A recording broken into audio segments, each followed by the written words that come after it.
Olá e boa tarde, gente. Hoje no TacoCast iremos apresentar o papel da NBA contra o racismo. Criada em 1946, a National Basketball Association se tornou a NBA. Contava com 11 times e 150 jogadores na primeira temporada.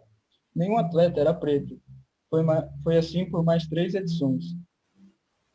Na época, os Estados Unidos viviam uma forte segregação racial em muitas regiões, e a população negra não era nem permitida frequentar as mesmas escolas, espaços públicos ou sequer ter os mesmos empregos que os brancos. Os primeiros afro-americanos apareceram na liga em 1950, enquanto parte dos Estados Unidos despertava para a luta por direitos para o povo preto. O basquete profissional reagiu lentamente, mas lentamente mesmo, para inserir os atletas negros em seu time, sem enfrentar a segregação. No draft daquele ano, o Boston Celtics escolheu Chuck Cooper, mas Sir Hugh Francis Lloyd o primeiro a entrar em quadra, pelo Washington Capitals em 31 de outubro. Na época, a NBA adotou de forma extraoficial um sistema para limitar até 3 o número de jogadores pretos por time. Além disso, eles não eram incentivados a anotar cestas. Para dirigentes não pegaria bem se os brancos não fossem os cestinhas dos times. O trabalho consistia em apenas defender, pegar a bola e entregar aos atletas privilegiados. Pegue o caso de Cleo Hill, por exemplo. Ele liderou o ataque do Louis Hawks durante a pré-temporada, mas quando o campeonato começou para valer, o time mal utilizava. O sistema de recrutamento surgiu discriminatório até os anos 60, com a maioria dos jogadores vindos de times industriais e universidades brancas. Fora de quadra, a sensação poderia até ser pior, especialmente em viagens pelo interior dos Estados Unidos. O impacto para jogadores pretos criados em cidades grandes na costa leste era doloroso. Além de banheiros segregados durante as viagens, os negros eram discriminados em diversos ambientes nos Estados Unidos, restaurantes, estação de trem, hotel, lojas e muito mais. Fui a primeira escolha do recrutamento de 1960. Tínhamos 3 jogadores pretos na equipe. Quando eles faziam uma lista de quartos nas viagens, colocavam um asterístico em nossos nomes. Essa é uma fala de Oscar Robertson, uma das maiores lendas da NBA, campeão pelo Milwaukee Bucks em 71 e ouro pela seleção norte-americana nas Olimpíadas de Roma de 1960. Nos anos 50, 60, havia essa percepção de que eles tinham um sistema de cotas. Se você tivesse mais de 3 pretos na equipe, então tinha de trocar alguém. Mas quando o Boston Celtics passou a ser campeão com um quinteto de afro-americanos, a adversidade foi acelerada. Esse diálogo foi de Wayne Embry, jogador na época e dirigente de um dos maiores clubes da liga por longa data. Tinha um grande amigo que foi cortado de uma equipe por causa da cota. O outro amigo ficou destruído psicologicamente. Eles eram melhores do que eu. Quando voltamos para casa, precisava explicar a outros negros o que aconteceu, que não eram piores, mas que simplesmente a conta não fechava. Essa foi uma fala de John Thompson, ex-jogador do Boston, e um treinador lendário do basquete universitário. Quando alguém me perguntava como você consegue jogar em Boston, eu sempre ficava maravilhado e respondia: bom, como é que eu consigo jogar na América? Eu enfrento problemas em todos os lugares. O que era pior em Los Angeles com a polícia? Lá já sacaram arma contra mim, disse Seth Sanders, ala multicampeão pelo Boston Celtics nos anos 60. Durante esse time do Boston Celtics dos anos 60, podemos destacar a figura de Bill Russell, que é o jogador mais vitorioso da história da NBA. Foram 11 títulos em 13 anos. Ninguém foi mais vencedor na NBA que Bill Russell, que dá o nome ao troféu entregue anualmente pela liga ao destaque da temporada. A lenda do Boston Celtics teve números assombrosos, mas foi um dos atletas que mais sofreu com racismo durante a carreira profissional. Ele é um grande exemplo do que foi o preconceito racial no basquete profissional norte-americano. Na época em que Bill Russell jogava, os Celtics nem de perto era o time mais popular de Boston. Era normal ver assentos vazios nos ginásios, mesmo com tantas glórias. De acordo com o ex-jogador, a franquia fez uma pesquisa para saber o que poderia ser feito para melhorar a presença do público. Mais das metades das respostas apontaram alto número de jogadores pretos no time, como principal motivo para não irem aos jogos. O técnico Red Auerbach, nesse sentido, foi contra a corrente predominante na liga. Com sinal verde dado pelo proprietário Walter Brown, ele fez de tudo para levar Russell a Boston e construir uma dinastia. Mas o sucesso individual do pivô e da equipe não foram bastante para aquela lendária figura fosse acolhida, nem mesmo na cidade onde morava. Um dos episódios notórios do racismo contra Bill Russell foi em 1961, em um restaurante, em Lexington, onde eles se recusaram a atender Bill Russell e seus companheiros negros do Celtics, antes de um amistoso. Os jogadores, então, se negaram a entrar em quadra. Mas o episódio mais chocante mesmo aconteceu em Boston, quando um vândalo invadiu a casa do astro, deixou mensagens racistas e defecou sobre sua cama. Russell nunca escondeu suas críticas à cidade, a qual chegou a definir como um mercado de pulgas do racismo. Sua relação com os companheiros de time e torcida também quase sempre foi fria. Algo que exemplifica isso é o fato de ele não ter permitido a presença do público local quando sua camisa foi aposentada pelo Celtics. Para constar, somente em 2013 que a cidade prestou uma homenagem, digamos, concreta ao legendário pivô, quando enfim construiu uma estátua em sua homenagem, à frente de sua Câmara Municipal. Eu não queria ser hostil, mas ao mesmo tempo não queria a reputação de ser apenas um negro rindo e brincando. Não quero que as pessoas me estereotipem nunca, disse Bill Russell. Apesar de sofrer com preconceito racial, Russell nunca deixou de acreditar em igualdade, e o resultado foi um legado histórico. Em 1963, o assassinato de Medgar Evers, um dos principais defensores dos direitos civis do país, inspirou o ainda jovem pivô a tomar atitudes mais explícitas para enfrentar o racismo. No auge de sua carreira, Russell foi ao Mississippi, um dos lugares mais segregados dos Estados Unidos, para comandar acampamentos de basquete integrados entre pretos e brancos, mesmo ciente de que poderia até ser vítima de um atentado. Nada mais grave aconteceu, mas ele naturalmente foi questionado se era possível ver crianças negras e brancas jogando juntas. Eu não vejo qualquer problema nisso acontecer. Meus filhos jogam com crianças brancas, e ninguém se machucou até agora, afirmou Russell. Quando foi indicado ao Hall da Fama de basquete, Russell se recusou a participar da cerimônia e não aceitou ganhar o anel entregue a quem recebe a honra. O ídolo do Celtics só aceitou o anel do Hall da Fama em 2019. Durante a temporada de 1968, a NBA enfrentou um impasse sobre entrar em quadra ou não, durante um conflito racial, quando o pastor e ativista Martin Luther King foi assassinado. A final da Conferência Leste estava marcada para começar um dia após a morte de um dos maiores nomes da luta por direitos civis nos Estados Unidos. O jogo seria entre Boston Celtics de Bill Russell e o Philadelphia 76ers de Will Chamberlain, um clássico da época. Em 68, os principais nomes da NBA já eram pretos e estavam em choque com o assassinato de Martin Luther King Jr. Russell e Chamberlain chegaram a pedir o adiamento da partida, enquanto as ruas de diversas cidades americanas ardiam em chamas, em revolta popular. Ao mesmo tempo, o ala pivô Bailey Howell, do Celtics, branco, questionava o porquê dessa ideia. Qual título King tinha? Por que deveríamos cancelar o jogo? Nos bastidores da liga, o movimento não ganhou força por questões contratuais. Os astros entraram em quadra em um misto de luto, desconforto e raiva. Eu não acho que o jogo deveria ter sido disputado um dia depois, mas essa é a NBA, disse o ala armador Oscar Robertson, um dos maiores craques da liga, contemporâneo de Russell, ao site The Undefeated. Não havia nenhuma consideração pelo Dr. King. Ele era meio que um inimigo para muitos na América, mas ele foi um salvador para muitos de nós. Jogar na NBA não apaga o racismo até hoje. São notórios os casos de racismo. Mesmo que em menor escala e sem a segregação oficial do passado, atletas ainda sentem os insultos e infundados de quem vê a diferença com base na cor de pele, ou coisa muito pior. Um dos casos de racismo que podemos destacar foi quando em 2014, o então dono do Los Angeles Clippers, Donald Sterling, foi banido por toda a vida da liga e condenado a pagar multa por comentários racistas. Na época, foi revelada uma ligação telefônica com sua namorada, em que ele ofendia os negros. Abre aspas. Me machuca muito que você queira exibir sua ligação com os negros. Precisa?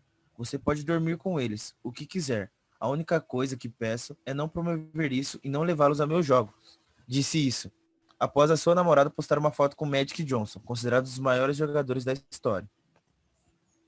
Aclamado como o maior jogador da história, Michael Jordan até hoje enfrenta críticas por não se posicionar politicamente de modo assertivo. Diante de casos como citados acima, por exemplo, um episódio marcante de abordagem silenciosa de Jordan em questões sociais foi explorado no 5º episódio da série The Last Dance da Netflix. Na ocasião, o astro ficou em xeque com a opinião pública durante uma disputa eleitoral na Carolina do Norte, onde o astro do Chicago Bulls cresceu. A atual geração da NBA tem demonstrado um forte engajamento. e nenhum nome é tão forte quanto o de LeBron James, seja por suas habilidades em quadra ou pela imagem que construiu fora dela.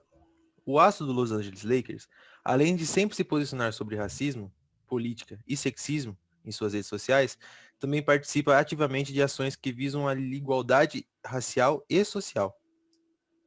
Recentemente, LeBron James criou a More Than a Vote, mais do que um voto. A campanha, que já conta com a participação de Patrick Mahomes, astro da NFL, visa incentivar os afro-americanos a votarem contra a supressão de eleitores nos Estados Unidos.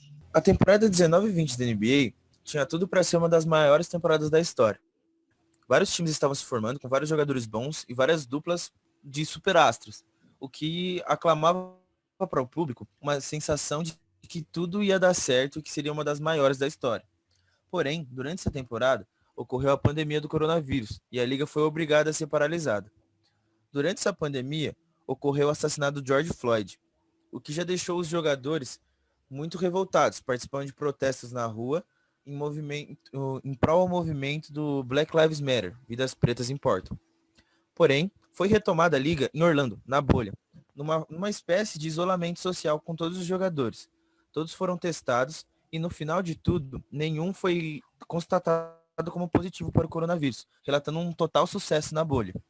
Porém, no meio dos playoffs, que é uma espécie de eliminatórias para ver quem chega na final, para quem não conhece um pouco da NBA, ocorreu a morte de Jacob Blake, que foi morto à polícia em 23 de agosto de 2020, um homem de 29 anos, tomando 7 tiros na costa, o que revoltou os jogadores, fazendo com que os playoffs fossem interrompidos naquele momento. Na tarde desse dia, foi discutido até o cancelamento da temporada. Isso aconteceu durante a partida de Orlando Magic e Milwaukee Bucks, onde os jogadores se recusaram a entrar na quadra. Após essa paralisação, o jogo foi remarcado e foram tomadas as decisões entre os jogadores e os executivos da liga. Vale destacar que várias equipes acabaram por decidir voltar para casa, que foi o caso do time campeão, que foi o Lakers, que eles acabaram decidindo por não continuar a temporada. Porém, com o apelo da liga, eles acabaram continuando a temporada na bolha. Vale ressaltar aí que eles fizeram isso também como uma forma de protesto, né? Outro episódio marcante foi o Jamal Murray, astro do Denver Nuggets, que após fazer 50 pontos em uma partida decisiva nos playoffs, deixou seu tênis lá por cerca de 3 minutos, que foi o tempo que George Floyd foi asfixiado. E ele falou: "Quanto tempo demorou? Parecia uma eternidade. Foi esse tempo que um policial ficou com um pé sobre o pescoço de um negro." Pat Mills, do San Antonio Spurs, e Jrue Holiday, do New Orleans Pelicans, anunciaram que o salário que eles receberiam da bolha da NBA seria todo destinado ao Black Lives Matter e será doados para organizações não governamentais. E também diversos jogadores na bolha da NBA colocaram o nome de vítimas negras brutalmente massacradas em seus tênis. Outro caso a ser destacado é o caso de Breonna Taylor. Ela era uma jovem ativista negra que foi morta com pelo menos 5 tiros disparados por policiais da paisana que haviam arrombado a porta do seu apartamento no meio da madrugada. E seu nome continua sendo repetido por manifestantes, políticos e celebridades nos Estados Unidos para apoio à causa racial. No mesmo contexto da morte de George Floyd, Jordan ficou em silêncio por alguns dias, enquanto as manifestações já aconteciam.